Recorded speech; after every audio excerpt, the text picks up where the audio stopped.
दोस्तों आज मैं द बेबी सिटर मूवी को एक्सप्लेन करने वाला हूँ। So now let's explain this movie. कहानी की शुरुआत में हम 12 साल के एक बच्चे को देखते हैं जिसका नाम कोल होता है। कोल को काफी चीजों से डर लगता था, जैसे कि इंजेक्शन, इंसेक्ट आदि बहुत सी चीजों से, जो कि सभी के लिए नॉर्मल थी। और यही वजह थी कि कोल को स्कूल के काफी बच्चे बुली करते थे, जिनमें से खुद उसका पड़ोसी जेरमी भी था। कोल के मॉम डैड का रिलेशन कुछ ठीक नहीं चल रहा था, इसीलिए वो अक्सर वेकेशन पर जाया करते थे, जिसकी वजह से कोल अकेला हो जाता था। और इसीलिए उसके पेरेंट्स ने कोल के लिए एक बेबी सिटर ढूंढ रखा था जिसका नाम बी था। बी और कोल काफी अच्छे दोस्त थे, लेकिन बी के अलावा कोल की एक अच्छी क्लास फ्रेंड भी थी जिसका नाम मेलेनी था, और वो भी उसकी पड़ोसी थी। अब ऐसे ही एक बार कोल के पेरेंट्स बाहर जा रहे थे और बी को कोल का ख्याल रखना था। अगले दिन जब कोल स्कूल जा रहा था तो मेलेनी उससे कहती है कि बेबी सिटर रात में बच्चों को सुलाकर अपने बॉयफ्रेंड या गर्लफ्रेंड को घर बुलाती हैं ताकि उनके साथ फिजिकल एंजॉय कर सकें। इस बात पर कोल डिसाइड करता है कि आज रात वो जग कर बी पर नजर रखेगा।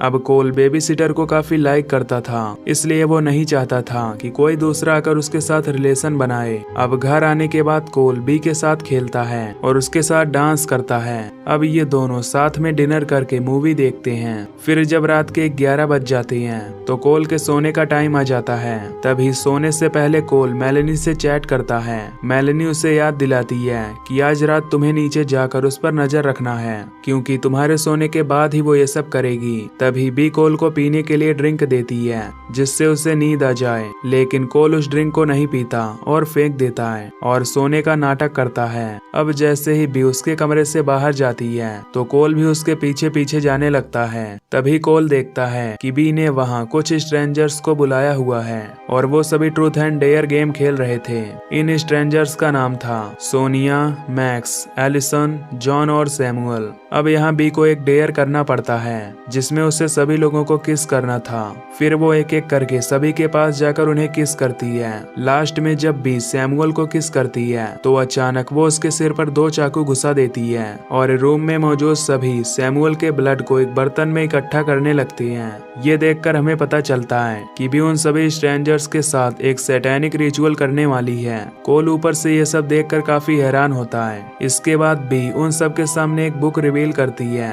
बी कहती है कि ये एकमात्र ऐसी बुक है जो कहीं भी नहीं मिलेगी, यानी कि एक इकलौती बुक है। अब बी उस बुक में कुछ लाइन पढ़ती है जिसमें लिखा होता है कि इस किताब के एक वर्ष को पढ़ते वक्त उसे बलि दी गई आदमी के ब्लड को इस बुक पर डालना होगा। ऐसा करने से इस कमरे में मौजूद सभी लोगों की कोई एक इच्छा पूरी हो जाएगी, लेकिन इस पूरे प्रोसेस को कंप्लीट करने के लिए उन्हें एक मासूम बच्चे का भी खून चाहिए होगा, और वो मासूम बच्चा कोल ही होने वाला था। इधर कोल ये सब बातें सुनकर काफी डर जाता है और जल्दी से भागकर अपने रूम में जाता है और 991 पर कॉल करता है और फिर वहीं सोने का नाटक करने लगता है। कुछ देर बाद वहां बी अपने दोस्तों के साथ आती है और एक इंजेक्शन के जरिए कोल का कुछ ब्लड बाहर निकालती है। कोल सिरिंज से काफी डर रहा होता है, लेकिन फिर भी वो उन सब के सामने सोने की एक्टिंग करता है। दरअसल बी ने कोल के ड्रिंक में कुछ दवाई मिला दी थी ताकि कोल 8 घंटे के लिए सोता रहे, लेकिन क्योंकि कोल ने ड्रिंक पिया ही नहीं था इसलिए वो अभी जग रहा होता है। खैर ब्लड लेने के बाद बी सभी के साथ नीचे चली जाती है और इसके बाद कोल वहां से भागने का प्लान बनाता है। कोल कुछ कपड़ों को एक दूसरे में बांधकर विंडो से नीचे लटकाता है, लेकिन उसके भागने से पहले ही वहां बी आ जाती है। अब कोल का ब्लड निकलने की वजह से वो वहीं पर बेहोश हो जाता है। फिर जब कोल की आंखें खुलती हैं तो वो खुद को एक चेयर में बंधा हुआ पाता है जहां उसके सामने बी और वो सारे स्ट्रेंजर्स होते हैं। कोल उन सबको देखकर अनजान बनने की कोशिश करता है कि जैसे उसने कुछ भी नहीं देखा है। अब बी कोल को बताती है कि वो उसके साथ क्या करने वाली है, पर तभी वहां पुलिस आ जाती है, लेकिन तभी उनमें से एक आदमी उस पुलिस वाले को मार देता है और दूसरे पुलिस को भी मार डालती है। और इस हाथापाई में पुलिस की एक गोली एलिसन के सीने में लग जाती है जिससे वो मारी जाती है। अब दोनों पुलिस वाले मारे जा चुके थे, पर उनके वॉकी टॉकी पर बैकअप यूनिट के मैसेजेस आ रहे थे और इन मैसेजेस का रिप्लाई सिर्फ पुलिस कोड की ही मदद से किया जा सकता था और उन कोड्स के बारे में सिर्फ कोल ही जानता था।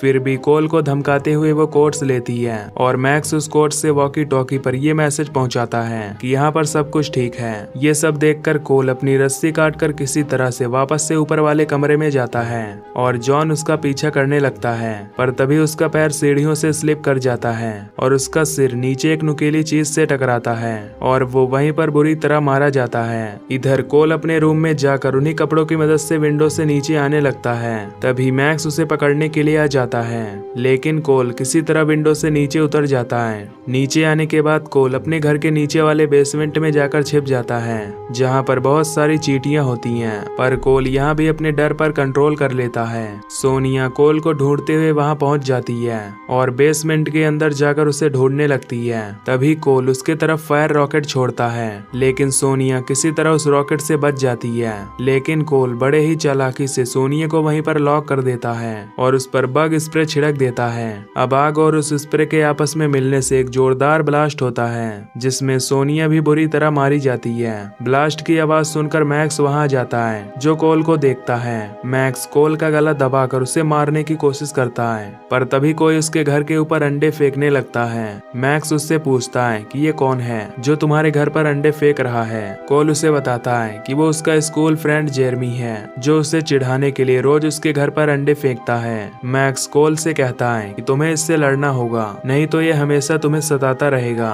ये सुनकर कोल जेरमी से लड़ने के लिए उसके पास जाता है, पर जेरमी उसे पीटकर यहाँ से चला जाता है। कोल को हारा हुआ देखकर मैक्स उसके पास जाता है और उसे जान से मारने का प्लान बनाता है। ये सब देखकर कोल एक ट्री हाउस पर चढ़ जाता है। मैक्स भी वहाँ आने लगता है। तभी वो दोनों ट्री हाउस से नीचे कूदते हैं, पर इस बीच एक रस्सी मैक्स के गले में जा फंसती है, जिससे मैक्स को फांसी लग जाती है और उसकी मौत हो जाती है। तभी भी उस पर शॉट गन से गोली चलाने लगती है।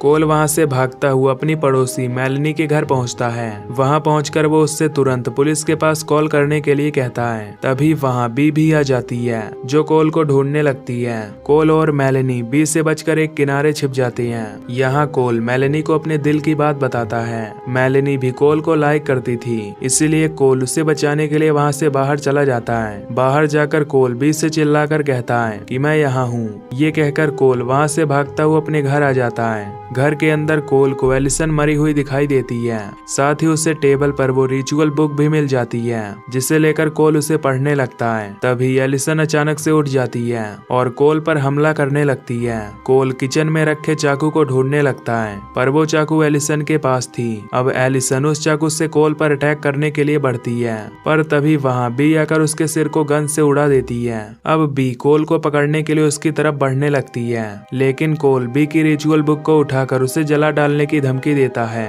अब क्योंकि ये बुक सिंगल थी, इसीलिए बी कोल को न मारने के लिए तैयार हो जाती है।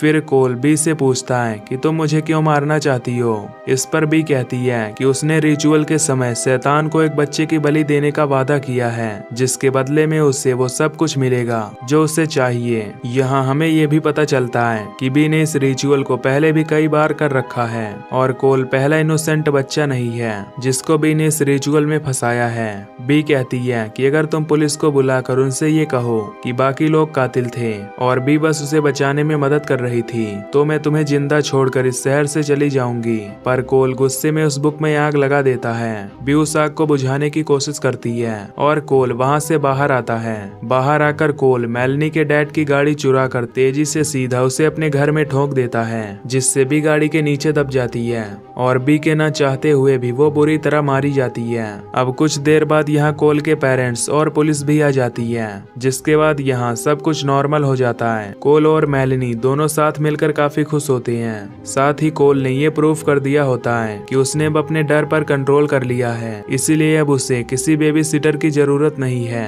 इसके बाद हम एक फायर फाइटर को देखते हैं, जो कोल के घर के अंदर चेक करने आया हुआ था। तभी हम देखते हैं कि बी कार के नीचे नहीं होती है। अचानक बी एक नाइफ से उस फायर फाइटर पर अटैक कर देती है, जिससे हमें पता चलता है कि बी अभी जिंदा है। और इस मूवी का पार्ट 1 यहीं पर खत्म हो जाता है। तो दोस्तों, अगर आपको इसका सेकंड पार्ट चाहिए तो कमेंट में जरूर बताना और चैनल को सब्सक्राइब करके बेल नोटिफिकेशन को भी ऑन कर लेना।